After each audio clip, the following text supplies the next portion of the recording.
Welcome everyone to Entrepreneur Essentials once again this week here at T-Werx. And once again, my name is Jeff Kikel. I'm the CEO of T-Werx, and I have my friend Kevin Lancaster here with me with First Texas Bank. So today's going to be fun because we're going to really talk to Kevin concerning what you need to be considering as an entrepreneur or small business owner when you're dealing with a bank and how to work with a banker.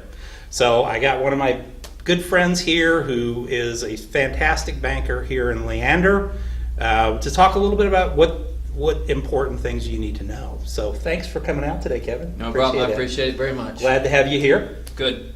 So Kevin, when you tell me a little bit about your background first off, how did you get to First Texas? I've been in banking now for the past 27 years. I've been in retail all the way now through commercial. So I do both commercial and residential lending. I've done everything from collections, which is what I started in banking in, through branch management and now, was that the leg breaking collections part? Or no, that was actually in the very beginning of my career.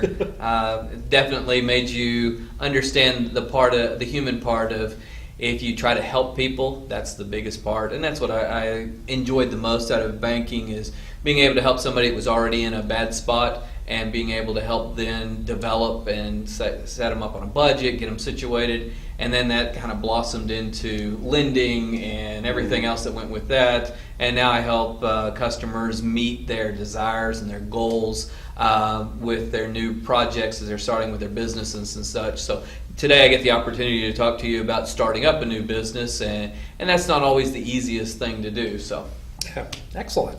So you can definitely see the experience level here, and certainly a wonderful resource for you. So Kevin, tell me a little bit about, if you are a newer entrepreneur, let's say I'm starting up a business. I know from us starting this place, it is challenging working with banks because there's always the risk of, hey, new businesses fail on a regular basis. And so tell me a little bit about, as a newer entrepreneur coming to you, what are you looking for as a banker? So you're going to hear this repeatedly, time and time again, when you get the opportunity to go through banking. They're going to want to ask for prior 2 years tax returns. You as a new business owner, you don't have 2 years tax returns. So what the bank's also going to want to look for is then, where else is their income coming from? Do you have a spouse that's working? Are you keeping your day job? Those are going to be very, very important to you in the process, because what the bank wants to do is make sure that if they lend you money, there is going to be some source of repayment associated with it. So that's the most crucial portion of it. If you do come in to get a loan and you've got a partner or whatever, and you're going to be running the business and the partner's going to be keeping their day job, what they're looking for is a source of repayment. So it's capacity to repay the bill. Okay. So that's one of the primary. Okay. What type of preparation, beyond that, beyond having your tax returns, what typically are you going to have to present to, or that you're going to want to see from the bank or from the new business owner? So, and that's a great question, Jeff. A lot of times what new startups are doing is they're bringing in a business plan associated with it. That business plan indicates what's it going to cost to put the project together that they want to do. Now, depending on what your new business is to whether it's going to be a 5-page business plan or a 25-page business plan. I'm never going to tell you that it's adverse to go and do a large business plan, but being where 90% of what a banker is looking for is, what are the numbers? So what is it? Yeah, I know. Cut straight to the numbers and things. Get rid of the fluff, give me the numbers.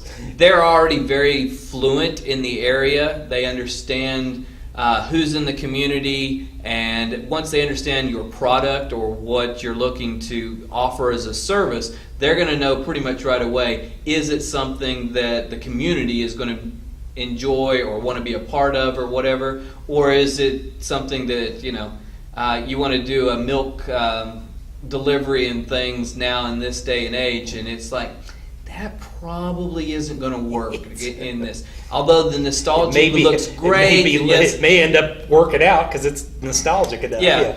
But, that's kind of a one-off. That's not necessarily something that works. So business plans are great. It really looking at what is it going to cost to start up the business. What is it going to take to make sure you have between a 3 and 6 month operating capital to cover your expenses while you're going through all of this? And then where do you anticipate marketing yourself to ensure that you start getting the sales that you're looking for? So those are the things that really are most important within the business plan itself. And the banker's going to look to say, okay, what are your projections? And the projections usually are on that 1, 3, and 5 year period. Those are the things that are most important to us. There's a good opportunity to go out to SBA.gov.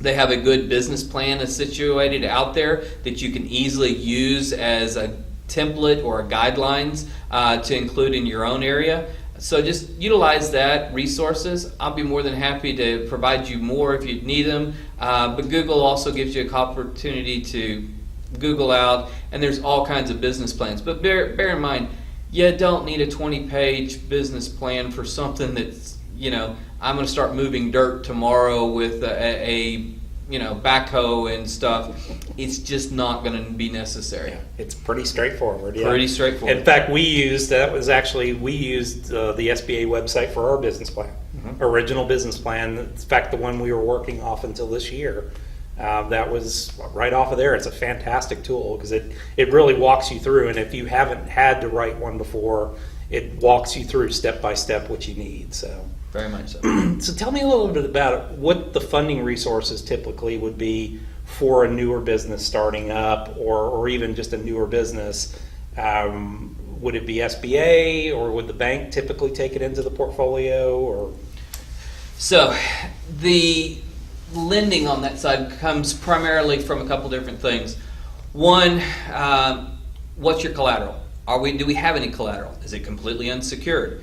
If it's unsecured, or it's a build out for a building or something where there's no true collateral associated with it, most banks are going to want to get that somewhat collateralized. Whether that's another piece of land that you might have, another piece of collateral that you might be able to cross secure it with, or they may look to take you through SBA guarantees, so you can then ensure that the SBA guarantee is covering 50 to 90%, depending where you fall in, of that loan. And if you would default, there's somebody out there to take care of it.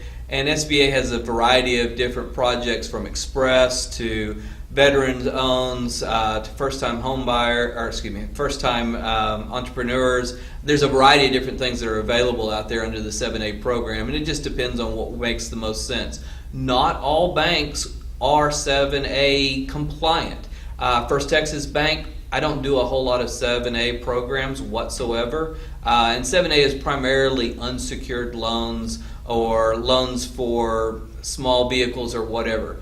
There are some businesses in town that are described as micro lenders through the SBA program. That's going to be up to about $30,000. That would be your Axions, your big Austin. There we go. So there's some additional resources that are available out there that you might be able to use. But banks are really looking for is, how am I going to get paid back? I know it's the same old thing. Where's the money going, and how am I going to get my money back out of this? And that comes back then to capacity that's out there. Collateral then comes behind it to ensure that, if you can't pay it back, how are you going to either liquidate funds or whatever to ensure that we get paid back out of the deal? Excellent. Very good. So what's exciting and new in your world today? So First Texas Bank right now is doing a lot of interim construction deals. So I get the opportunity to see where somebody puts something on paper going, hey, I'm ready to do my second site for T-Werx. And Jeff comes up and says, oh my God, no, I don't know anything for certain, but we're hearing rumors. No, they're doing a really great job and stuff, and I'm certain they're going to be able to take this and brand it and use it elsewhere. But what I'm saying is, The reality is, I get the opportunity to see somebody coming in, and they're doggy daycare, they're whatever, and they taken their dream to the next level. They want to build a building of their own. So I get the opportunity to see what they want, talk with various architects and engineers to get this done. Bank can be a huge resource for knowing people within the community and stuff. I try to pride myself on knowing practically a key person in every industry within town. So when you ask me for, hey, can you introduce me to a civil engineer or an electrical engineer? My God, let me call you up real quickly and I'll introduce you to 5 or 6 of my closest friends. But what we get to do is see the opportunity for the development to come to fruition. So we go through the underwriting, we go through the entitlements, we go through all the opportunities to make sure that the city, and you have to know city officials to get things pushed through, will bless your project, and then from there I'll get the opportunity to verify, can I get it appraised? Will it be everything that we're supposed to? So in other words, will it appraise high enough for the project or whatever? There are banks that will do owner-occupied at a very great rate, and then there will be other places that if you wanted to have a place and then rent out 4 or 5 additional stalls or whatever, and you're only occupying about 20%, then it would be more of an investment property. So there's a variety of different things that banks do. I get the opportunity here lately to do all kinds of investment properties where we're doing a lot of office warehouse, salons, the doggy daycare, and right now where I get to see them come up from the ground up, and that is the most exciting thing. Yeah. I get to go out on a weekly basis right now and do draws because they say, hey, I'm ready. My rock wall is up. So I get to go out. Yep, it's there. Let me give you some money. Here we go. So, can you tell me a little bit about the difference between doing business with a community bank versus doing business with, let's say, a big money center bank like the Chases and all that? Sure. I had the opportunity to work for Chase for about 8 years. And honestly, I got tired. If it didn't fit within that nice little square box, they weren't able to do it. So Chase has the Chases of the world, the big banks of the world have their priorities. If you fit into their nice little box for an SBA loan or whatever, by God, they're some of the best places in the world to go. When you're really starting to do those additional expansions and it's something that you need to start developing more of a relationship on, I'm going to say your community banks are much more acceptable to that venue. I talked about the interim construction. We're probably one of about 3 banks, and there's 40 banks in Austin that will do interim construction. So, and we not only do interim construction, but we do the interim construction and then roll it over to perm, so there's only one closing associated with it. So those are some really cool things that community banks do outside of it. Jeff and I are actually been a part of the chamber, and if you get a chance to go to the chamber, you'll notice there is not many large corporate banks that attend any of the chambers whatsoever. You see all the community banks that are there. They're wanting to keep tabs of what's going on in the community, make sure they keep up relationships like this one. So we have the opportunity at that point to know what's going on in the community. I actually sit on one of the economic development boards here in town just to ensure that I'm in place, and that would have never even been thought of when I was working at Chase. Yeah, there's no benefit. They don't really see the benefit of it. But you also have the opportunity when you're sitting on one of the city boards to interact with the city council and the mayor and everybody else, and can help guide people through the process, or make a phone call for a client and say, and do an introduction. Yeah, let me get you in front of them to answer a couple questions. And so that's what I found. I know going through the process of starting T-Werx, that was a huge challenge because we were starting something that doesn't exist up on this end of town, and really the banks had no experience dealing with what we were doing. We don't fit into any kind of a box at all, and so it was a challenge.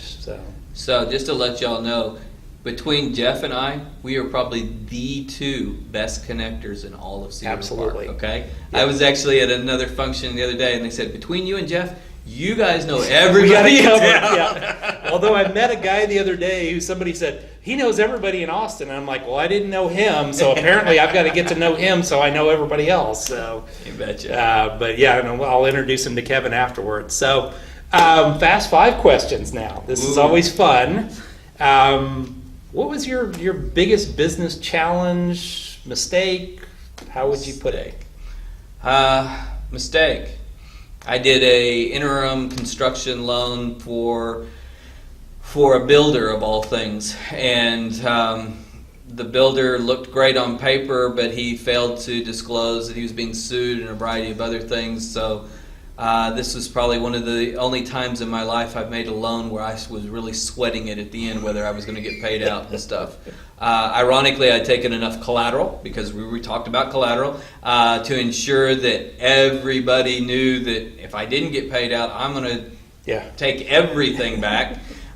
So that actually was the saving grace for me, to ensure that I did not wind up on the short end of the stick on that one and stuff. And you're typically, are you participating in the loan committee, or are you actually? Oh yeah, definitely. Yeah. Okay. So at the community level and things, we take a loan package to loan committee.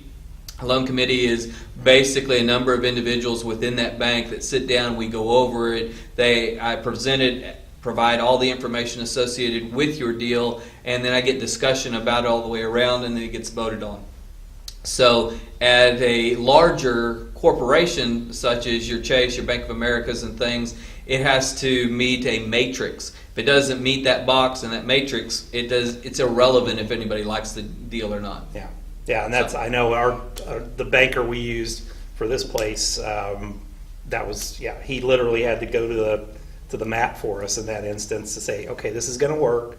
We've looked at a couple of these others like that. So we would have never pulled this off anywhere else. So tell me a little bit about what you would do if you woke up in the morning, business is gone, bank job's gone, you have $500 in your pocket, you have a laptop computer, all the knowledge that you have, and you have a place to live and food. What would you do first? I'd probably go right back into brokering of commercial loan deals. I left Chase back in 2008 in my infinite wisdom. I got tired of I know, in my infinite wisdom. I got tired of telling customers I couldn't do a loan, and I knew it could get done at a different bank just down the street. I left Chase in 2008 with a partner. We started Silver Star all at once. First part of 2008 was fantastic. The second part of 2008 and into 2009 was like, oh my God, what happened? What happens if the banking system disappears really. overnight? So I would take advantage of my contacts. That's really what I know, I understand. It's not what you know. I promise you it's who you know. As much as people come to me and say, I can get all this done, I know how to do all this and stuff, if you don't know the right contacts to make things happen, that is huge. So it's an old adage, but it's a true adage associated with it. I would go back to brokering commercial loan deals, because I would make those connections right away to people that I already know in the industry. Where are you? What are you doing? What kind of loans are you looking for? And then I would start working on, hey, if you can't do a loan, let me go ahead and get it taken care of so your customer continues to get taken care of. You look like a rock star because you're not telling them no. I can still get them funded, and then I hand them back to you when they're bankable again. Yeah, that's fantastic. Well, and I can't stress that, we've had this conversation several times on these interviews.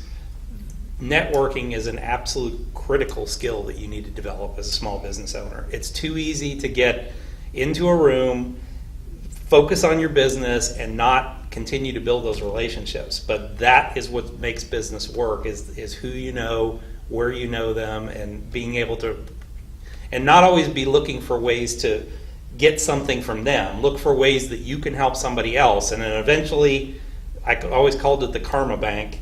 It comes back around. It comes back around, and you get to draw on it when it's really important to be able to do that. But just look for ways to get out there and help other people make connections and be in front of people. So, because I'll be honest with you, there's numerous times where I'll sit down, we'll have the opportunity to meet somebody. I won't ever pitch First Texas Bank. I don't pitch and things like that. I always ask. So, Tell me about your kids. Tell me about how did you get here. Tell me about what your business is. How is it going and things. And then I say at the end, if I can help you, please let me know. And that has paid off for me more than I can ever account for. And what Jeff's relating to, just bear in mind, it will not be necessarily always an immediate payout. Mm-hmm. It's a 6 month to a year down the process payout. So be cognizant of that when you're writing up your business plan.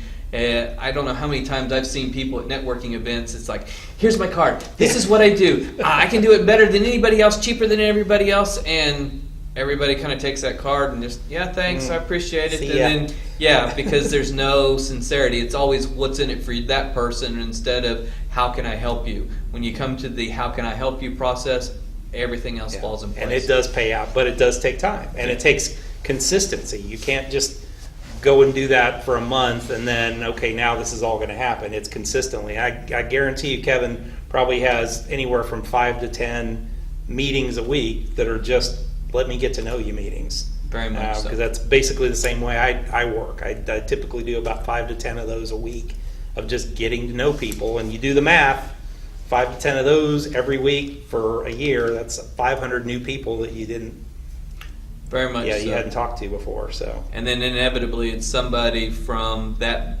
a year ago. Hey, remember when? And then they come back and start, I've got a friend or I got a brother or I need this, and all at once it all starts coming and gelling in place. Exactly. So what would be a good book that you would recommend? And I mean, it can be anything that you're a big fan of. Let's see. There's two that I will put out there. One's self-help and one is just for the enjoyment thereof, okay? Purpose-driven life. If nobody has ever been through that, I highly recommend it in a small group setting. I had the opportunity to do that, learn a lot more of how people work and how you put yourself out there. So that has been very beneficial to me. The other one, I had the opportunity to read the Harry Potter series with my daughter. That's going to be fun. And we were able to discuss the books and things as we came through them. She obviously read them in a day. It took me longer, a little like a week, but it was probably one of the most enjoyable series I've ever had.